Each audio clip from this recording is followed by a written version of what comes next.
नमस्कार दोस्तों, आज के इस नई वीडियो में आपका स्वागत है। तो आज के इस नई वीडियो में हम लोग जानेंगे साहित्य सामान्य परिचय, जिसमें जो है साहित्य में हम लोग पढ़ते हैं लौकिक साहित्य में महाकाव्य, गद्य काव्य, रूपक एवं ये सब पढ़ते हैं। तो आज जो जानेंगे महाकाव्य के बारे में, तो महाकाव्य के बारे में जानेंगे महाकाव्य का सामान्य परिचय जो होता है। तो देख लेते हैं महाकाव्य का सामान्य परिचय। सर्वप्रथम जो है आचार्य भामा ने इसका जो है इस महाकाव्य को परिभाषित किया तथा अपने सर्गों के बंधन को महाकाव्य माना। यानी कि सर्ग बंधो महाकाव्य मिति केचित प्रच्छते असर्ग बंधमपि च महाकाव्य मिष्यते, यानी कि गलत हो जाएगा। सर्ग का बंधन जिसमें हो उसको महाकाव्य कहते हैं। आगे देख लेते हैं। ये जो है आपका जो है ये में मानना है, आपका मानना है कि महाकाव्य जो है महाकाव्य यह महान व्यक्तियों के विषय में लिखा जाता है। ठीक है, यह आकार में बड़ा होता है। महाकाव्य ऐतिहासिक तत्वों का आश्रय लेता है। इसमें जो है मंत्र, दूत, प्रयाण और ये सब का जो है नायक का अद्भुत ये 5 संधियाँ होता है इसमें। मंत्र, दूत, प्रयाण, ठीक है, युद्ध है ना, तथा नायक का इसमें जो है अवयुद्ध होता है। ठीक है, ये 5 संधियाँ होता है इसमें। इसके साथ साथ जो है इसमें धर्म, अर्थ, काम, मोक्ष का जो है भी वर्णन होता है। यह लोक स्वभाव से युक्त होता है तथा इसमें जो है इसमें सभी रसों का समावेश होता है। महाकाव्य के प्रारंभ में नायक के वंश, वीर्य, ज्ञान आदि का परिचय होता है और प्रतिनायक का उत्कर्षण सिद्ध करने के लिए नायक के वध का वर्णन नहीं होता। यानी कि नायक जो होगा इसमें उसका वध का वर्णन नहीं होगा। महाकाव्य के सभी भागों में नायक की व्यापकता होनी चाहिए। इसमें नायक का चरितार्थ होना चाहिए। ठीक है, आचार्य भामा के बाद जो है दांडी तथा अग्नि पुराणकार जो है ने भी महाकाव्य को परिभाषित किया है। साहित्य दर्पणकार जो है आचार्य विश्वनाथ ने भी महाकाव्य को विस्तार से परिभाषित किया है। साहित्य दर्पण जो है साहित्य दर्पण से प्राप्त जो है महाकाव्य के लक्षण सटीक व व्यापक हैं। ये लिखे गए हैं नीचे सटीक, ये जो है महाकाव्य के लक्षण वो बताएंगे आपको। अतः यह जो है आचार्य विश्वनाथ द्वारा दिए गए महाकाव्य जो है महाकाव्य लक्षणों पर प्रकाश डालता है। यानी कि ये दिया गया है। सर्ग बंधो महाकाव्य तत्रैक नायक तत्रैको नायकः सुरः, यानी कि जिसमें सर्ग का निबद्ध हो उसको जो है महाकाव्य कह सकते हैं। ठीक है, जिसमें सर्ग का निबद्ध हो उसको महाकाव्य कहेंगे। अब आगे देख लेते हैं। सद्वंश क्षत्रियो है ना, क्षत्रियो वपि धीरोदात्त गुणान्वितः, यानी कि जिसमें इसमें जो है जो नायक होगा उसका जो है धैर्यवान होना चाहिए, धैर्यशाली होना चाहिए। ठीक है, उदार चरित्र वाला होना चाहिए, ये सब होना चाहिए, जैसे कि रामायण में जो है राम है। ठीक है, आगे देख लेते हैं। एक वंश है ना, एक वंश वो है एक वंश भवाभूपा कुजला बहवो अपीवा, यानी कि एक वंश स्वभूपा कुजला वह वो अपीवा। इसका मतलब जो है वे कुलीन का वंश वाला हो, यानी कि जो नायक हो इसमें वे कुलीन का वंश वाला हो या उसके वंश में कोई ना कोई राजा रहा हो, अर्थात राज परिवार से संबंध रखता हो। ठीक है, संबंध रखता हो। सिंगार वीर शांता नाम है ना, सिंगार वीर शांता नामे को अंगी है ना, रस इष्यते अंगी रस इष्यते, यानी कि सिंगार, वीर, रस, शांता यानी कि शांत, इनमें से कोई एक होना चाहिए जो नायक हो उसमें। ठीक है, इनमें से कोई एक होना चाहिए, श्रृंगार, वेश, आंगी, इस सब में से। ठीक है, और महाकाव्य यहाँ देखिए, अंगानी सर्वे अपि रसा सर्वे नाटक संध्या, यानी कि महाकाव्य में जो है चारों गुणों का नाटक, चार जो होता है कौन नाटक होना चाहिए, मुख, प्रतिमुख, कर्म, विमर्श और निर्वहन, ये सब होना चाहिए। अंगानी सर्वे रसा सर्वे नाटक संध्या। अब देखिए इतिहासोद्भव, यानी कि इतिहास उद्भव वृत्तम अन्यत्वाच्च फलम, यानी कि सज्जना श्रयते श्रयम, यानी कि इतिहासोद उद्भव वृत्तम अन्यत्वा सज्जना श्रयम, यानी कि इसका मतलब हुआ उसके विषय में वस्तु जो है, उसका विषय वस्तु जो नायक होगा उसका विषय वस्तु किसी इतिहास से उद्भव होता हो, यानी कि इतिहास से उद्भव होता हो या किसी सज्जन व्यक्ति के व्यवहार पर आश्रित हो। ठीक है, आगे देख लेते हैं। चौतार है ना, चत्वार है ना, चत्वारस् तस्य वर्गा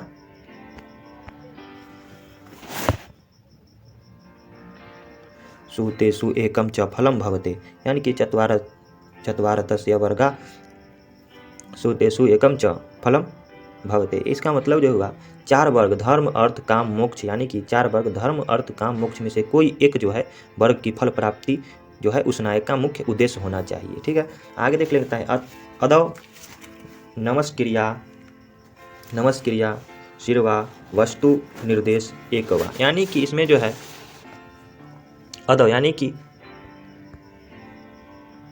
महाकाव्य का नमस्कार और आशीर्वाद है ना, शिरवा और वस्तु निर्देश से होना चाहिए, तथा जो होता है मंगलाचरण किसी भी कोई भी जो है लेखक स्तुति करके अपने आराध्य का या गुरु का लिखने का जो है स्टार्ट करता है, लेखन का। ठीक है, आगे देख लेते हैं। क्वचि दीना शांत च गुण कीर्तनम, इसका मतलब जो है ये हुआ कहीं पर दुर्जन लोगों की निंदा तो कहीं पर सज्जन लोगों की गुण कीर्तन होता है, जैसे कि महाकाव्य में, रामायण में हो या कोई भी महाकाव्य में हो। ठीक है, तो देख लिए अदौ नमस्क्रिया शिरवा, ये भी देख लिए, और क्वच निंदा खलादीनाम संताच गुण कीर्तन, यानी कि कहीं पे दुर्जन लोगों की निंदा तो कहीं पर सज्जन लोगों की जो है गुण कीर्तन होता है। और आगे देख लेते हैं। एक वृत्तमय, यानी कि एक वृत्तमय पधैर है ना, पधैर वसाने अनित्य वृतक है, यानी कि इसका मतलब हुआ संपूर्ण महाकाव्य एक जैसी छंद में नहीं होना चाहिए, यानी कि एक वृत्तमय यानी कि एक जैसी छंद में हो या फिर एक से ज़्यादा छंद में हो। जो महाकाव्य लिखा गया हो वो एक जैसे छंद में हो पूरा, या तो कोई एक से ज़्यादा छंद में हो। ठीक है, और आगे देखिए।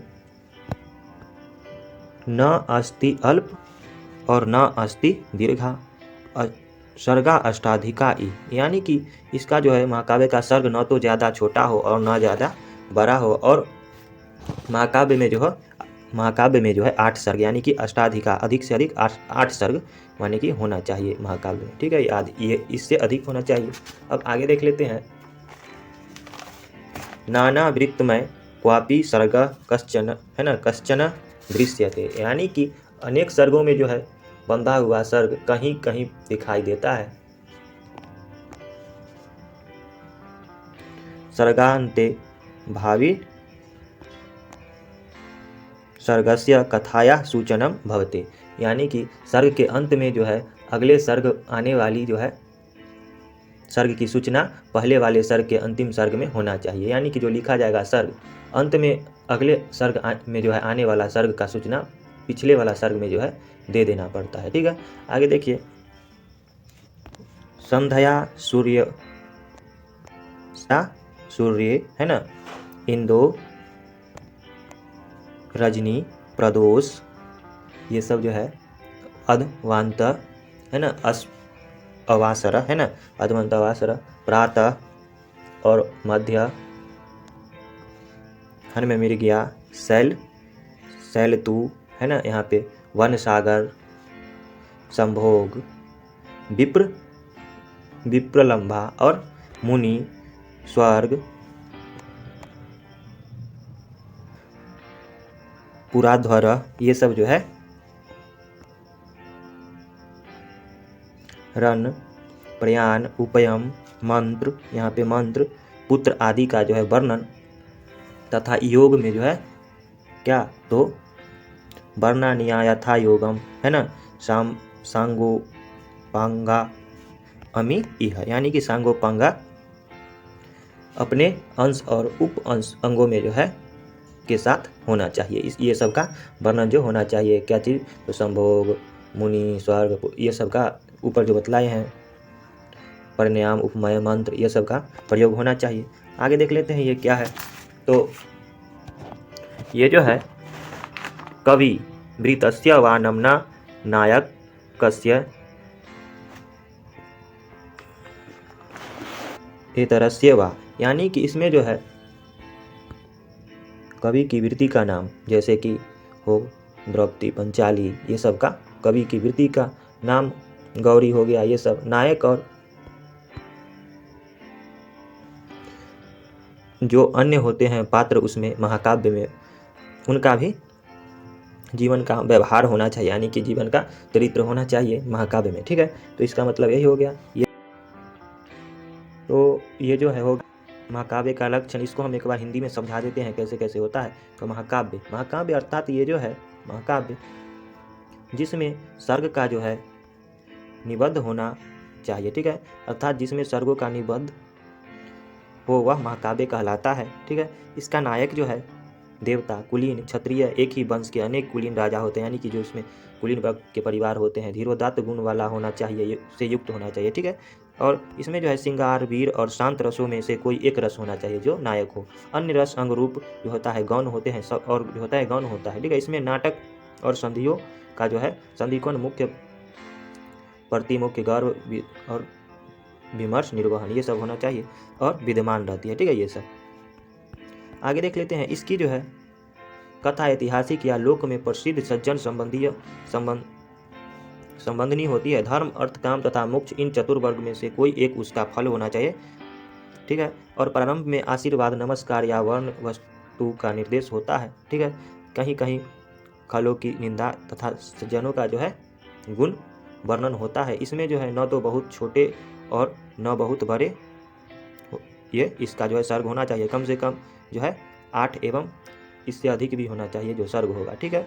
और प्रत्येक सर्ग में जो है एक ही छंद होता है, परंतु सर्ग का अंतिम पदम जो है भिन्न छंद में लिखा जाता है, यानी कि उसका अंतिम छंद जो होता है भिन्न छंद में होता है। कहीं कहीं पर जो है सर्ग में अनेक छंद भी मिलते हैं। सर्ग के अंत में जो है अगली कथा का सूचना दे दी जाती है जो हम ऊपर बताएं। इसमें संध्या, सूर्य, चंद्रमा, प्रदोष, रात्रि, अंधकार, निंदा, प्रातःकाल, मृग्या, मध्याह्न, पर्वत, ऋतु, वन, समुद्र, संभोग, विनियोग, मुनि, स्वर्ग, नगर, है ना, यज्ञ, सामग्री क्या है, संग्राम है, संग्राम, यात्रा, विवाह, मंत्र, पुत्र और आदि का जो है यथासंभव सांगोपांग वर्णन मिलता है इसमें, ठीक है, बता दिए हैं ऊपर। इसका जो है नाम कवि के नाम से, चरित्र के नाम से अथवा जिन पर लिखा गया हो, नायक हो, उनका नाम से होना चाहिए महाकाव्य का नाम, ठीक है। कहीं कहीं इनमें जो है इनके अतिरिक्त नाम भी देखा जाता है। सर्ग वर्णनीय कथा से ही सर्ग का नाम रखा जाता है, ठीक है।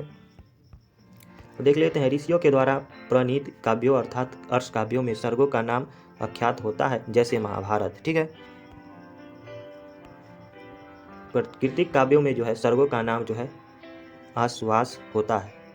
रामायण तथा महाभारत दोनों महाकाव्य में जो है महाभारत के सभी लक्षण घटित होते हैं। रामायण, महाभारत तथा रघुवंशम महाकाव्य में अनेक नायक हैं तथा इनका कथानक भी ऐतिहासिक है, ठीक है। कथा जो है ये ऐतिहासिक है। कुमार संभव जो है रघुवंशम की राता जो नियम, शिशुपाल वधम तथा नैषधीय चरितम महाकाव्यों में भी महाकाव्य के सभी लक्षण घटित होते हैं। इनमें जो है श्रृंगार अथवा वीर रस मुख्य रस के रूप में है। इनके जो है एक सर्ग में जो है एक ही छंद का प्रयोग हुआ है। किसमें? तो ये सब जो है किराता जो नियम, रघुवंशम, ये सब में, ठीक है। और इसके सर्ग जो होता है इसमें एक छंद प्रयोग किया गया है तथा सर्ग के अंतिम में पदम में जो है छंद का परिवर्तन कर दिया गया है इनमें, ठीक है। इनमें 8 से अधिक सर्ग हैं, यानी कि बतलाए हैं ऊपर 8 होना चाहिए सर्ग या इससे अधिक होना चाहिए तथा सूर्योदय, चंद्रोदय तथा प्रातःकाल, सायंकाल तथा मृग्या विवाह आदि का भी वर्णन मिलता है, ठीक है, जैसे कि ये सब महाकाव्य में। अब आगे देख लेते हैं। तो आगे क्या है उठता है, यानी कि प्रश्न उठता है कि इन महाकाव्यों का उद्भव और विकास किस प्रकार हुआ। माना जाता है कि इनका उद्भव ऋग्वेद के आख्यान, सूक्तों, इंद्र, वरुण तथा विष्णु आदि स्तुति परक मंत्रों तथा नशंसी गाथाओं से हुआ है, ठीक है। यानी कि इसका जो है कथा सूक्तों से, इंद्र, वरुण, विष्णु, उषा आदि के स्तुति परक मंत्रों से, नशंसी कथाओं से हुआ है। ब्राह्मण ग्रंथों में भी इन आख्यानों का रूप देखने को मिलता है। आख्यानों का स्वरूप ही आगे चलकर महाकाव्य के रूप में परिवर्तित हो जाता है। आख्यान मतलब हम आपको पिछले वीडियो में समझा ही दिए हैं। रामायण तथा महाकाव्य आगे चलकर जो है परवर्ती काव्यों के लिए उपजीव्यम ग्रंथ बन गए हैं, ठीक है। रामायण तथा महाभारत के बाद महाकवि कालिदास ने के समय तक जितने भी महाकाव्य लिखे गए हैं वे केवल नाम मात्र ही हैं, शेष हैं, ठीक है। कालिदास की प्रतिभा ने सभी पूर्ववर्ती काव्यों को निष्फल कर दिया था। कालिदास के पूर्व लिखे गए कुछ काव्य के नाम इस प्रकार हैं, जैसे कि जामवती विजय अथवा पाताल विजय जो है ये पाणिनि जी लिखे हैं, जो 450 ईस्वी पूर्व है। इसमें भगवान श्री कृष्ण पाताल लोक में जाकर जो है जमवती पर विजय प्राप्त करते हैं। और स्वर्गारोहण जो है दूसरा है जो वररुचि लिखे हैं। इस काव्य का उल्लेख कृष्ण चरित्र जो है समुद्रगुप्त वाला जो है में प्राप्त होता है, ठीक है, कृष्ण चरित्र में प्राप्त होता है। और तीसरा जो है महानंद काव्य, इसके लेखक जो है पतंजलि है जो माने जाते हैं, ठीक है। इसमें जो है योग शास्त्र की शिक्षा दी गई है। और आगे देख लेते हैं, कालिदास ने कुमार संभव तथा रघुवंशम महाकाव्य लिखकर संस्कृत साहित्य को अमर बना दिया है। कवि अश्वघोष जो है यहाँ पे कवि अश्वघोष ने भी बुद्ध चरित्र तथा सौंदर्यनंद 2 महाकाव्य लिखकर संस्कृत साहित्य का समृद्धि किया है। इनके बाद संस्कृत महाकाव्य के लेखन की परंपरा निरंतर चलती रही। इसी श्रृंखला में कीर्ताजुर्नियम, शिशुपालवधम, नैषधीय चरितम इत्यादि महाकाव्यों की जो है परंपरा निरंतर चलती रही और आज भी निरंतर चल रही है। इसी परंपरा में स्त्री पुरुष एवं दोनों ही प्रकार का जो होता है प्रकार का के लेखकों का विशेष योगदान है, ठीक है। इसी प्रकार से अभी तक महाकाव्य लिखा जा रहा है। तो आज हम लोग जाने महाकाव्य का सामान्य परिचय, महाकाव्य कैसे लिखा जाता है, महाकाव्य के लक्षण के बारे में। तो आज के लिए इतना ही दोस्तों, मिलते हैं अगले वीडियो में। नमस्कार। अगर वीडियो अच्छा लगता है तो लाइक कीजिए, सब्सक्राइब कीजिए और अपने दोस्तों के साथ शेयर कर दीजिए, ठीक है दोस्तों। तो मिलते हैं अगले वीडियो में। नमस्कार।